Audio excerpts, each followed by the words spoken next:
Hello students. पिछले video में आप लोगों ने देखा था कि किस तरह से एक function it behaves as a special type of relation. हमने ये बताया था कि कोई भी फंक्शन जो है वो एक स्पेशल तरह का रिलेशन है जो दो कंडीशंस को सेटिस्फाई करता है। हमने ये बताया था कि यदि f कोई एक रिलेशन है जो सेट a से b तक डिफाइंड है, then this relation becomes a function when two conditions are satisfied. What were those two conditions? पहला कंडीशन हमने ये बताया था कि सेट A का हर एक एलिमेंट का इमेज सेकंड सेट में एग्जिस्ट करना चाहिए, लेकिन ये जरूरी नहीं है कि सेकंड सेट का हर एक एलिमेंट का प्री इमेज पहले सेट में एग्जिस्ट करे।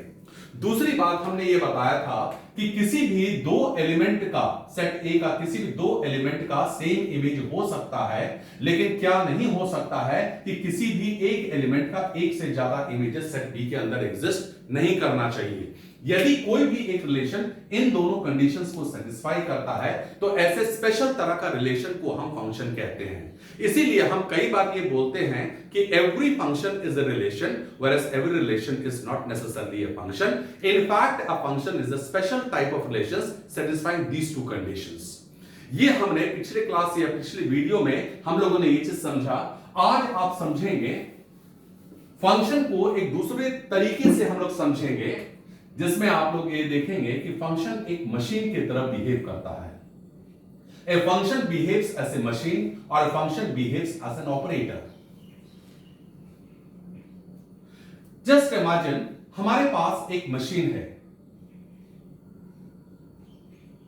We all know that machine क्या करता है कि कोई भी मशीन के अंदर हम कुछ इनपुट करते हैं और वो मशीन हमें कुछ आउटपुट देता है। मान लिया जाए f of x is equivalent to x plus 1। हम ये कह रहे हैं कि फंक्शन f है जो a सेट से b सेट तक डिफाइंड है and it is defined by f of x is equal to x plus 1। जैसे कि अभी अभी हमने बताया कि हर एक फंक्शन एक मशीन या एक ऑपरेटर की तरह बिहेव करता है। अगर हम इस मशीन की बात करते हैं, let us take this machine f, ये कर क्या रहा है? जो भी हम इनपुट कर रहे हैं मशीन में, मशीन उसमें 1 ऐड करके हमें आउटपुट देता है। लेकिन हमें यह ध्यान रखना है कि ये जो x है it should be taken from set A, यानी डोमेन ऑफ द फंक्शन जो होगा वहां से ही हमें x का वैल्यू लेना है। जस्ट इमेजिन कि अगर हमारे पास जो डोमेन है उसमें 1 कोई एक एलिमेंट है, यानी अगर आपसे कहा जाए कि मशीन में हमने 1 ऐड किया, what will the machine give us? तो आपका आंसर होगा कि चूंकि ये मशीन कर क्या रहा है, आपने मशीन में जो भी इनपुट किया मशीन इसमें 1 ऐड करके आपको आउटपुट देगा। सो हेंस इन केस अगर आपने मशीन में 1 इनपुट किया तो मशीन आपको क्या करेगा? 1 plus 1 यानी 2 आउटपुट देगा। इसका मतलब अगर हम ऑर्डर्ड पेयर के फॉर्म में लिखते हैं, then the function in the form of ordered pair can be written as 1, 2। Now imagine हमने मशीन में अगली बार 5 इनपुट किया। जैसे ही मशीन में हमने 5 इनपुट किया तो हमें मशीन क्या आउटपुट देगा? 5 plus 1 that is 6 will be the output। यानी इस केस में मशीन हमें 6 आउटपुट देगा, यानी corresponding to the input 5 the machine gives us 6 as output। In case अगर हमने 0 इनपुट किया मशीन में तो उस केस में मशीन हमें क्या आउटपुट देगा? Obviously the machine will give 1 as the output। अब अगर मान लिया जाए कि अगर जिस फंक्शन की हम बात करते हैं, जैसे कि हमने आप लोगों को बताया कि इस फंक्शन का डोमेन A है, इसका मतलब यह है कि x का जो वैल्यू हम लेंगे that should come from set A। हमने एज्यूम कर लिया कि सेट A का जो एलिमेंट्स है, अगर ये मान लिया जाए कि वो एलिमेंट्स है 1, 5, 0, fine, then in that case machine जो हमें आउटपुट देगा 1 का कॉरेस्पॉन्डिंग जो हमारे पास इमेज आ रहा है दैट इज 2, 5 का इमेज 6 और 0 का image 1। So a function behaves as a machine as an operator, जिसके अंदर x का जो वैल्यू है that is taken from the domain और जो मशीन हमें आउटपुट देता है that is f of x। इस बात का ध्यान रखेंगे कि मशीन के अंदर जो x का वैल्यू हम इनपुट कर रहे हैं that is set to be the domain of the function, और मशीन जो हमें आउटपुट दे रहा है that is set to be the range of the function. So that is why we define now domain and range of a function। जरा ये definition आप लोग समझेंगे। Domain and range of a function। Domain क्या होता है किसी भी फंक्शन का? बहुत सारे स्टूडेंट्स को डोमेन और रेंज निकालने में प्रॉब्लम होता है। हम आगे के वीडियो में आप देखेंगे कि किस तरह से किसी भी फंक्शन का डोमेन निकाला जाता है। डोमेन निकालने के लिए अलग अलग तरीका, जो कि डिपेंड इस बात पे करेगा कि फंक्शन का नेचर क्या है और रेंज निकालने का तरीका क्या क्या है। फिलहाल अभी हम बात कर रहे हैं डोमेन और रेंज। मशीन के अंदर जो हम इनपुट करते हैं that is set to be the domain, और मशीन जो आउटपुट हमें देता है that output is set to be the range of the function. अभी अभी हमने बताया कि फंक्शन एक मशीन की तरह बिहेव करता है। हम बात करते हैं कुछ स्पेशल रियल फंक्शंस की, special type of real functions.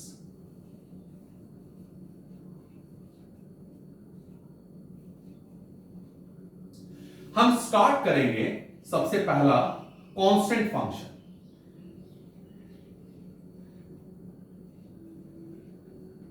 ऐसे तो आप लोग को डेफिनेशन मिल जाएगा किसी भी बुक में। कांस्टेंट फंक्शन का डेफिनेशन होता है f of x is equal to k, where k is any constant। कोई भी फंक्शन जो इस टाइप का होगा जिसमें f of x is given by k, इस तरह का फंक्शन को हम कांस्टेंट फंक्शन कहते हैं। फॉर एग्जाम्पल अगर हम बात करें f of x is equal to 2, ये एक कांस्टेंट फंक्शन है। Now let us understand this. हमने अभी अभी बताया कि हर एक फंक्शन एक मशीन की तरह या एक ऑपरेटर की तरह बिहेव करता है। तो ये जो कांस्टेंट फंक्शन है, ये जो कांस्टेंट मशीन है, ये इनफैक्ट क्या करता है? ये एक ऐसा मशीन है जिसके अंदर आप कुछ भी इनपुट करेंगे, मशीन हर एक इनपुट के लिए कॉरस्पॉन्डिंगली आपको 2 ही आउटपुट देगा। यानी यहां पे ये हमारा मशीन है।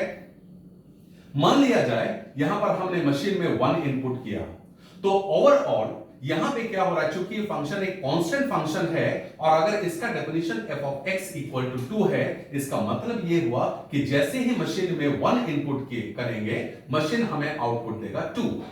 अगर मान लिया मशीन के अंदर आपने 5 इनपुट किया, उस केस में भी रिजल्ट हमारा 2 आएगा।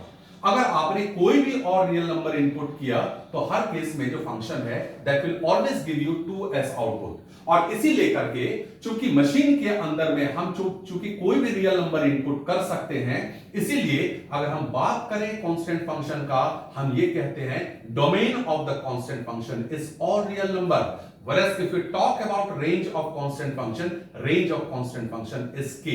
Over here अगर हम इस फंक्शन की बात करते हैं, इसका रेंज है 2। रेंज का एक्चुअल मतलब होता है कि मशीन हमें क्या क्या आउटपुट दे सकता है या देगा corresponding to the input values of x। यहां पे हम चूंकि देख रहे हैं कि हम कोई भी रियल नंबर मशीन को दे सकते हैं, हर एक नंबर को मशीन एक्सेप्ट करेगा। इसीलिए हमने ये कहा कि इस फंक्शन के लिए या इस मशीन के लिए डोमेन क्या है? ऑल रियल नंबर, क्योंकि इस मशीन के अंदर हम -इंफिनिटी से +इंफिनिटी के बीच का हर एक रियल नंबर इनपुट कर सकते हैं, और इसीलिए इस फंक्शन का डोमेन क्या हो गया? Set of real number. लेकिन अगर हम बात करें रेंज का, जैसे कि हमने बताया कि किसी भी फंक्शन का रेंज एक्चुअली होता है कि जब हमने इनपुट किया तो कॉरस्पॉन्डिंगली वो मशीन हमें आउटपुट क्या क्या दे सकता है। इसीलिए अगर हम पहले फंक्शन कांस्टेंट फंक्शन की बात करेंगे, कांस्टेंट फंक्शन का डेफिनेशन होता है y is equal to k और f of x is equal to k। और इस फंक्शन में क्या होता है कि आप x का कोई भी वैल्यू इनपुट करें इस मशीन में, हर केस में मशीन आपको same number that means k जो है वो एज आउटपुट देगा। So for a constant function the domain is set of all real number whereas the range is the constant k। जैसे f of x is equal to 2 के लिए range हो जाएगा 2, f of x is equal to -5 की बात अगर हम करें तो उसका रेंज -5 एंड सो ऑन। हम आगे के वीडियोस में ये भी देखेंगे कि हर स्पेशल फंक्शन का ग्राफ कैसे होता है। अभी फिलहाल हमारे सेकंड टाइप का function, second special function is identity function. पहला था कांस्टेंट फंक्शन, सेकंड की बात हम कर रहे हैं, this is identity function. Identity function का डेफिनेशन होता है f of x is equal to x। जैसे कि स्टार्टिंग में ही हमने बताया कि कोई भी फंक्शन क्या होता है, हर एक फंक्शन एक ऑपरेटर होता है या एक मशीन होता है, जिस मशीन के अंदर हम x इनपुट करते हैं और मशीन हमें f of x S output देता है। अगर हम बात करें आइडेंटिटी फंक्शन का, ये भी एक मशीन है now see what actually happens is, अगर हम बात करें इस आइडेंटिटी फंक्शन का, that is f of x is equal to x, इसके अंदर क्या होता है, कॉरस्पॉन्डिंग टू एनी इनपुट, अगर आपने मशीन में x इनपुट कर किया तो मशीन आपको क्या आउटपुट देगा, x आउटपुट देगा। इसका मतलब यह हुआ कि अगर मशीन के अंदर हमने 1 इनपुट किया तो ऑब्वियसली मशीन हमें आउटपुट 1 देगा। अगर हमने -5 इनपुट दिया, machine will produce -5 S output. अगर मान लिया जाए मशीन के अंदर √3 इनपुट किया गया, ऑब्वियसली मशीन हमें √3 एस आउटपुट देगा। इसका मतलब यह हुआ कि हम मशीन के अंदर क्या क्या नंबर्स इनपुट कर सकते हैं, ऑब्वियसली हम मशीन के अंदर कोई भी रियल नंबर्स इनपुट कर सकते हैं, और हमें यह पता है कि जो भी वैल्यूज ऑफ x हम इनपुट कर सकते हैं उसी को डोमेन कहते हैं। And therefore if we talk about identity function which is defined as f of x is equal to x, ऐसे फंक्शन के लिए हमारा डोमेन हो गया set of all real number. जबकि यदि हम रेंज की बात करेंगे तो ये भी ऑल रियल नंबर होगा, क्योंकि जो भी नंबर इनपुट किया जा रहा है सेम आउटपुट। यानी आइडेंटिटी फंक्शन को याद रखने का एक सिंपल तरीका है, in case of identity function the input and output they are one and the same thing. Machine को जो भी आप इनपुट देंगे एग्जैक्टली सेम रियल नंबर आपको एज आउटपुट मिलेगा। Now we come on to the third type of function. We come to modulus function. ये बहुत important function है।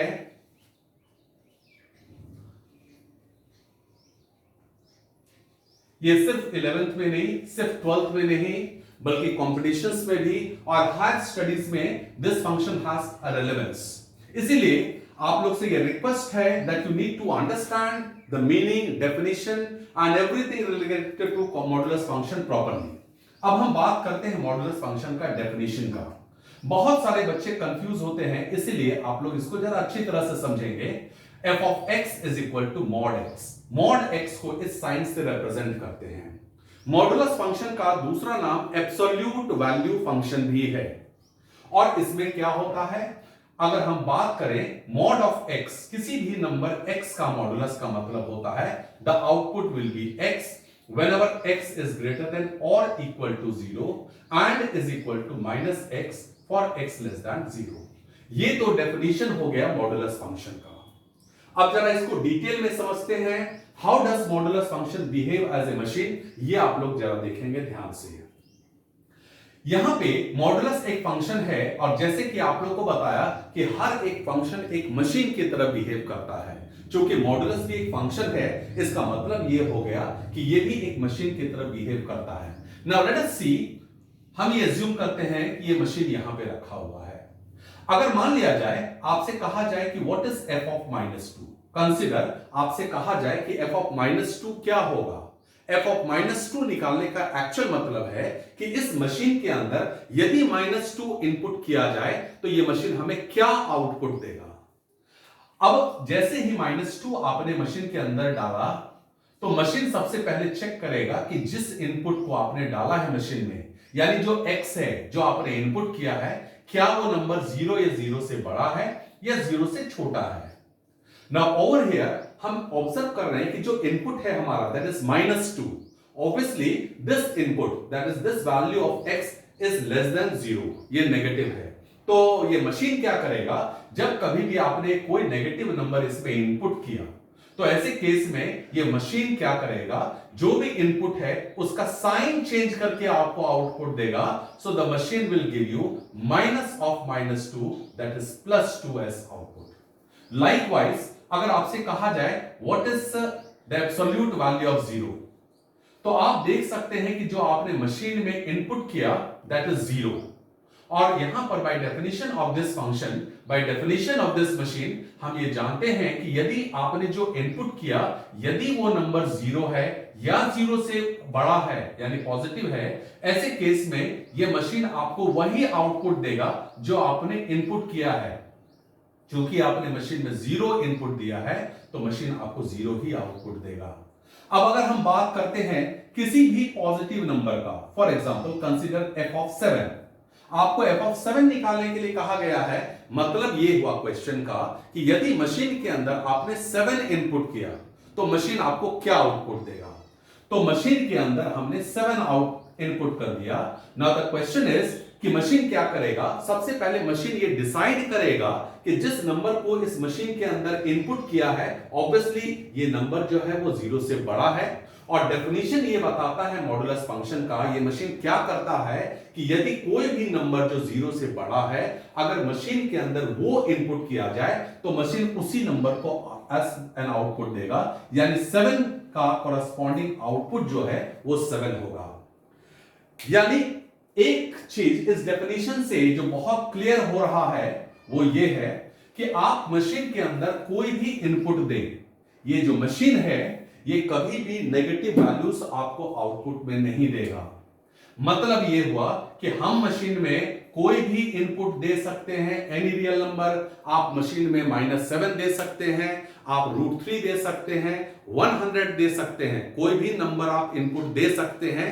और इसीलिए हम ये कहते हैं कि मॉडुलस फंक्शन की बात अगर करें तो इसका domain set of real number है, क्योंकि डोमेन का एक्चुअल मतलब हमने क्या बताया, set of x values for which F of x is defined. चूंकि यहां पे कोई भी नंबर हम इनपुट कर रहे हैं उसके लिए कॉरस्पॉन्डिंगली जो एफ ऑफ एक्स का वैल्यू आ रहा है वो एक रियल टर्म आ रहा है, एक रियल वैल्यू आ रहा है, वो डिफाइंड नंबर आ रहा है। और इसीलिए हम ये कहते हैं कि मॉडुलस फंक्शन की बात अगर हम करें तो इसका domain set of all real number होगा। लेकिन यदि हम रेंज की बात करेंगे तो रेंज यहां पर हो जाएगा closed open interval 0 to infinity. 0 भी हो सकता है बेटा, क्योंकि अगर मान लिया जाए x का वैल्यू हमने मशीन के अंदर 0 इनपुट किया तो ऑब्वियसली उस केस में मशीन हमें 0s आउटपुट देगा। अदरवाइज कोई भी और रियल नंबर अगर हम डाल दें, चाहे वो नंबर नेगेटिव हो या पॉजिटिव, ऑब्वियसली वो नंबर जो है वो पॉजिटिव रियल नंबर होगा।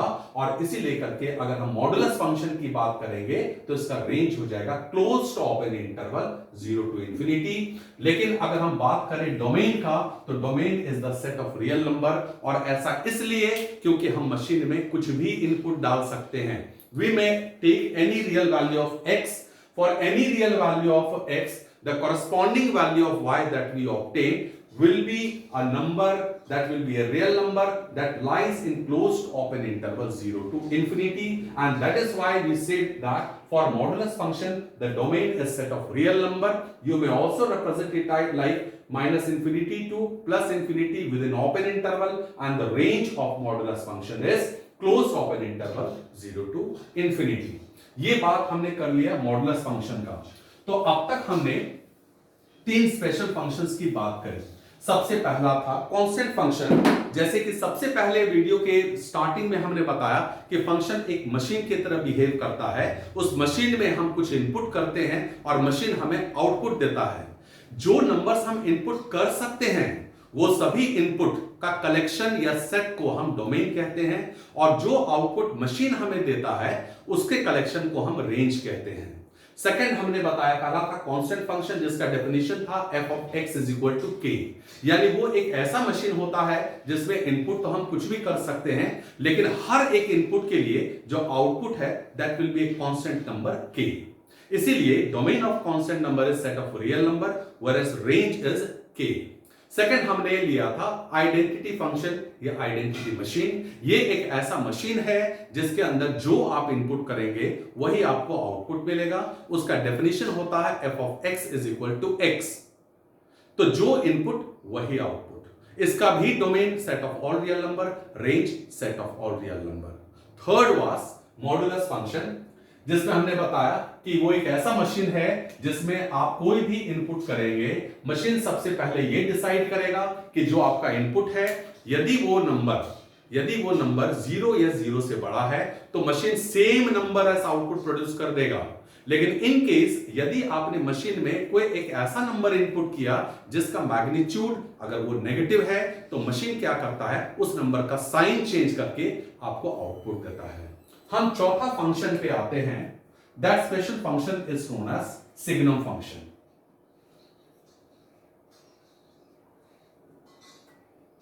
सिग्नम फंक्शन को कई बार हम SGN x से रिप्रेजेंट करते हैं, और सिग्नम फंक्शन का डेफिनेशन होता है signum value of x is 1 for x greater than 0, signum function of x is 0 whenever x is equal to 0 and signum function value of x is -1 for x less than 0.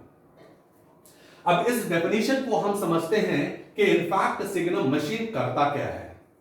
अब मान लिया जाए कि ये हमारा signum machine है, this is our signum machine. हमने इस मशीन में इनपुट डाल दिया 5। नाउ द क्वेश्चन इज कि ये हमारा सिग्नम मशीन है, दिस इज SGNX। अब ये मशीन आउटपुट हमें क्या देगा? ये डेफिनेशन को अगर आप ध्यान से देखेंगे तो इसका मतलब ये होता है कि जो x है, जो नंबर आपने मशीन के अंदर इनपुट किया है जिसको हम x कहते हैं, अगर वो नंबर 0 से बड़ा है, ऑब्वियसली हमने जो नंबर एज्यूम किया है, हमने इनपुट किया है 5 किया है, that is obviously A number greater than 5, greater than 0। तो अकॉर्डिंग टू द डेफिनेशन, जैसे ही आप मशीन में कोई भी नंबर इनपुट करते हैं जो नंबर पॉजिटिव है, तो मशीन आपको 1s आउटपुट देगा। अगर मान लिया जाए likewise if I input pi into the machine, अगर किसी ने मशीन में पाई इनपुट कर दिया तो सबसे पहले मशीन डिसाइड करेगा कि जिस नंबर को मशीन में डाला गया है, क्या वो नंबर 0 से बड़ा है, 0 के इक्वल है, या 0 से छोटा है। ऑब्वियसली हमें पता है कि पाई का जो वैल्यू है that is greater than 0 and hence जैसे ही आपने पाई को इनपुट किया मशीन में, मशीन आपको 1s आउटपुट देगा। इसका मतलब क्या हुआ कि आप 0 से बड़ा कोई भी रियल नंबर आपने इनपुट किया मशीन में, हर केस में ये मशीन आपको 1s आउटपुट देगा। नाउ द क्वेश्चन इज कि यदि किसी ने मशीन में 0 इनपुट कर दिया, then in that case what would happen? अगर हमने मशीन में 0 डाल दिया तो मशीन हमें 0 ही आउटपुट के फॉर्म में देगा, क्योंकि जो मशीन का डेफिनेशन है, ये मशीन का असेंबली कुछ इस तरह से किया गया है, मॉनिटरिंग ऐसे किया गया है, इसका प्रोग्रामिंग ऐसे किया गया है कि यदि हम मशीन में 0 डालेंगे तो मशीन उस केस में हमें 0 ही आउटपुट के फॉर्म में देगा। एंड लाइकवाइज अगर किसी ने मशीन में कोई भी ऐसा रियल नंबर इनपुट कर दिया जो नेगेटिव है, नो मैटर कितना छोटा नंबर हो वो, हर केस में मशीन हमें -1s आउटपुट देगा। फॉर एग्जाम्पल, अगर आपसे कहा जाए कि f is a signum function, okay, and we have to find out -100, इसका फंक्शनल वैल्यू निकालना है। इसका क्वेश्चन का मतलब ये हुआ कि अगर f हमारा एक फंक्शन है which is defined by signum function of x, और यदि इस मशीन में हम -100 इनपुट करेंगे तो मशीन हमें आउटपुट क्या देगा? ऑब्वियसली ये जो डेफिनेशन है वो ये बताता है कि यदि इस मशीन में कोई भी नंबर आप 0 से छोटा इनपुट करेंगे तो मशीन आपको -1 आउटपुट देगा। इसका मतलब क्या हो गया कि f ऑफ -1 शुड बी -1। यानी सिग्नम फंक्शन की बात अगर हम करें, ये एक मशीन है, ये मशीन में अगर हम 0 से बड़ा कोई भी नंबर इनपुट करेंगे तो मशीन 1 देगा हमें एस आउटपुट। अगर मशीन में 0 इनपुट किया जाए तो मशीन हमें 0 देगा एस आउटपुट। और इन केस अगर मशीन में नेगेटिव वैल्यूज, कोई भी नेगेटिव रियल नंबर्स हम इनपुट करेंगे तो मशीन हमें -1 देगा एस आउटपुट। और इस पर बेस्ड हम लोगों ने काफी एग्जांपल्स लिया। अब बात करते हैं domain and range of signum function. जैसे कि आप लोग को बताया कि डोमेन क्या होता है। किसी भी फंक्शन का डोमेन का मतलब यह होता है कि उस मशीन के अंदर हम क्या क्या इनपुट कर सकते हैं। हर बार हम ये टर्म यूज कर रहे हैं, ये स्टेटमेंट यूज कर रहे हैं कि हम क्या क्या इनपुट कर सकते हैं। नाउ द क्वेश्चन इज कि ऐसा क्यों? यानी क्या हर केस में ये जरूरी नहीं है कि हम कोई भी नंबर इनपुट कर सकते हैं? नहीं, ये जरूरी नहीं है।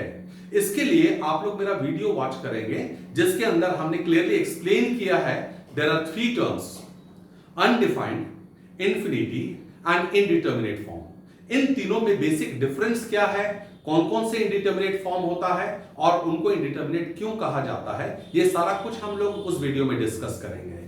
फिलहाल हम ये समझते हैं कि अगर सिग्नम फंक्शन की बात कर रहे हैं तो इसका डोमेन और रियल नंबर है, क्योंकि आप इस मशीन के अंदर कोई भी पॉजिटिव नंबर, चाहे वो रैशनल हो, इरेशनल नंबर हो, कोई भी रियल नंबर, पॉजिटिव नंबर, 0 और नेगेटिव, यानी कोई भी रियल नंबर आप इनपुट कर सकते हैं इस मशीन में। और इसीलिए ये डोमेन की बात अगर हम करें, सिग्नम फंक्शन का domain set of all real number. अगर हम बात करें रेंज का, स्टूडेंट्स आप लोगों को थोड़ा केयरफुल रहना पड़ेगा कि इस केस में हमने देखा है मोस्ट ऑफ द स्टूडेंट्स वो क्या करते हैं, रेंज में लिख देते हैं -1 to 1 इंटरवल में, नहीं, यहां पे domain is not all the values all real numbers between -1 and 1, ऐसा नहीं हो रहा है। इनफैक्ट यहां पे अगर हम रेंज की बात करेंगे, हमारा रेंज जो है that consist of countable number of elements, और इसीलिए हम इसे सेट के अंदर लिखेंगे। So the range is a set comprising of the elements -1,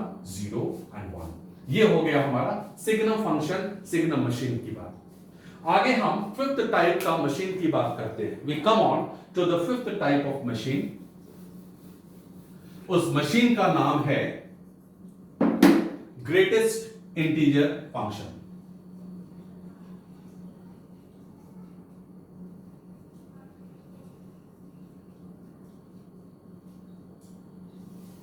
greatest integer function को हम रिप्रेजेंट इस साइन से करते हैं। This is the sign that is used to represent greatest integer function. इसका जो रिप्रेजेंटेशन है, चूंकि बॉक्स के तरह का है, कई बार इसको हम बॉक्स फंक्शन भी कहते हैं। सो ग्रेटेस्ट इंटीजर फंक्शन और box function they are one and the same thing. अब इसका फॉर्मल डेफिनेशन की बात करते हैं। किसी भी रियल नंबर x का greatest integer function is defined as a number less than or equal to x. The greatest integral value of any real number is a real number less than or equal to x. अब ये तो formal definition हो गया। Now we understand कि इसका actual मतलब क्या हुआ। चूंकि ग्रेटेस्ट इंटीजर फंक्शन एक फंक्शन है, और हमने आप लोगों को बताया कि हर फंक्शन एक मशीन की तरह बिहेव करता है। Now let us understand how does this machine perform, how does it operate। इसमें क्या होता है, we understand it by taking the help of a real number line। assume that this is 0, this side we have positive numbers and this side we have negative values। fine। अगर आपसे कहा जाए कि f of x is given by greatest integer of x, then what will be f of 1.2। इसका actual मतलब ये हुआ कि यहां पर मशीन जो है वो क्या कर रहा है बेटा, वो ग्रेटेस्ट इंटीजर वाला मशीन है, और हमने क्या किया, इस मशीन में 1.2 इनपुट किया, यानी जो x का वैल्यू हमने मशीन में डाला है उस नंबर का वैल्यू है 1.2। अब ये मशीन क्या करेगा, ये कैसे ऑपरेट करता है, जरा ध्यान से देखेंगे आप लोग। 1.2 एक ऐसा नंबर होगा जो ऑब्वियसली 1 और 2 के बीच में लाई करता है, और हमें ये पता है कि 1.2 इज नॉट एन इंटीजर। इसका मतलब क्या होगा कि इस मशीन के अंदर अगर हम कोई भी नंबर इनपुट करते हैं, तो सबसे पहला काम जो मशीन करता है वो ये है कि वो चेक करेगा कि जो हमने इनपुट दिया है मशीन में, क्या वो इंटीजर है या नहीं है। यदि जिस नंबर को हमने मशीन में इनपुट किया है यदि वो इंटीजर है, तो ऐसे केस में मशीन आपको सेम नंबर एज आउटपुट दे देगा। लेकिन फिलहाल हमने ये एज्यूम किया कि हमने मशीन के अंदर जो इनपुट किया है वो नंबर 1.2 है, जो ऑब्वियसली एक इंटीजर नहीं है। नाउ द क्वेश्चन इज, अगर ये पूछा जाए कि 1.2 से क्लोजेस्ट कौन सा इंटीजर